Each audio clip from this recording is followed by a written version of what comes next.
Episode 6, The Rise of Darkness Within the Human Heart, Part 2, When Darkness Infiltrates Faith, Family, and Poerxy. Faith DSDRT. After the confrontation at the Square of Orem, Carib no longer hid in the shadows. He began to preach publicly, but he did not preach darkness. He preached a twisted version of faith. He said to the crowd, "Light teaches you humility. But what has humility given you? Poverty, dependence, fear." He opened a sacred scroll that had been altered. God created humanity in his own image. That means humans also possess the right of God. The crowd murmured. Then, Carib continued, "Why do you still kneel? Why do you not become gods yourselves?" Some objected, some hesitated, but many were convinced, not because he was right, but because he struck the hidden wound of fear and resentment within them. XII. The fallen peer. Those who listened to Carib was a man who had once been the high priest of Eastern Lumina, priest Malik. Malik had once stood in the holy temple, teaching about love, forgiveness, and sacrifice. He had once wept when he heard Jesus speak of the kingdom of heaven. But after the great catastrophe, Malik lost half of his congregation. People no longer came to the temple as before. They said, "We need bread before we need sermons." Malak began to feel abandoned. Carib came to him one night.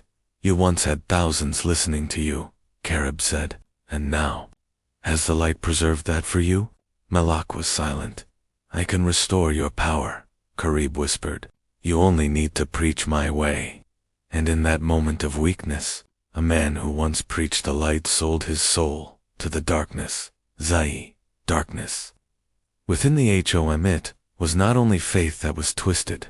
Darkness began to infiltrate the place thought to be safest, the family. On the outskirts of Orem lived a family once healed by Jesus after the great flood. The father, Aaron, had been rescued from the raging waters. He had sworn to serve the light all his life. But when Carib rose to power, Aaron began to change. He became irritable. He said to his wife, "Does your God feed us?" He said to his son, "Do not be weak like your father once was. Be strong. Take everything." The boy was only 14, yet his eyes slowly grew cold. One night, the mother knelt in prayer in the corner of their home. The boy looked at her and quietly asked, "Which God are you praying to? The God of the defeated, or the God of the victorious?" The mother burst into tears, for she knew darkness had crossed the threshold of their home. XIV. The self-proclaimed. Order Carib established a new organization, the Order of the Self-Proclaimed Light, but in truth, it was an order of ambition, pride, and control. They bore no symbol of demons. They bore the symbol of a distorted halo, split down the middle. Their oath was not to serve the light, but to serve power. Those who joined were promised wealth, position, authority to judge others, and for the first time since the Great Illumination, human beings began to judge and punish one another in the name of light. 15. The cry within the soul of the blind. Woman Elia, the blind woman, felt all of this clearly. She did not see with her eyes, but she heard the sound of shattered souls each night. Prayers became misaligned. Requests for mercy turned into curses. Dreams of light were replaced by dreams of power. She said to the disciples, "Darkness does not need the fires of hell. It only needs the gradual chill of the human heart." John asked, "What must we do?" Elijah replied, "You cannot fight it with swords. You can only bear witness to the truth." 16. The clash of two kinds of power. Carib began publicly challenging the disciples of Jesus. He declared, "If your light is real, let it stop me." One afternoon, in the central square of Orem, Malak, the fallen priest, stood against Peter. Malak raised his hand. A surge of dark energy mixed with golden light shot forward, cracking the ground open. The crowd panicked. Peter did not respond with force. He knelt and prayed. A gentle light spread outward, not to destroy, not to dominate, but to awaken those whom Malak had bound. Malak trembled. He realized the power of darkness could control the body, but it could not touch the freedom of the soul. From that moment on, fear took root in him. XVII. When power reaches the POR, the Order of Cherub issued new laws.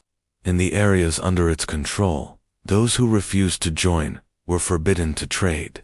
Those who opposed were branded enemies of the light. The weak were cast aside. The slums became their first testing ground. Children starved. The elderly were abandoned. The strong seized food from the weak. Jesus quietly appeared in one such slum. He broke bread and shared it with each person, just as he had once done in the wilderness. A child asked, "Will you defeat them?" Jesus shook his head. "I have come so that you do not become like them." 18. Division among the disciples. THMSOVS. Not all the disciples remained steadfast. Some began to fear. Some began to doubt. Some thought, perhaps we also need their kind of power to protect the light. One night, a fierce argument broke out among the disciples. One said, "If we do not use power, we will be crushed." Another replied, "If we use power like theirs, we will become them." Jesus stood among them. He said sadly, "When you are afraid, you easily forget what you were born to be." No one spoke further, for division had already begun to crack them from within. 19. The whisper Aritu Arnes. That night, Cherub once again heard the familiar voice in the darkness. "You are doing very well," the voice said. "Humans are easier to control than you think." Cherub asked, "Who are you?" The shadow within his soul softly laughed. "I am the part that the light refuses to look at." From then on, Cherub began to lose sleep. He grew irritable. His control became increasingly cruel. The darkness was no longer whispering. It was commanding. XX. The omen of the great Infiltrates. One day, the sun over Lumina was shrouded by an unnatural veil of dark clouds. Elia dreamed again. A terrible vision. A city split into two halves. One half glowed with a cold, false light. The other half churned in violent darkness. At the center stood a cross, broken in two. She awoke with tears soaking her pillow.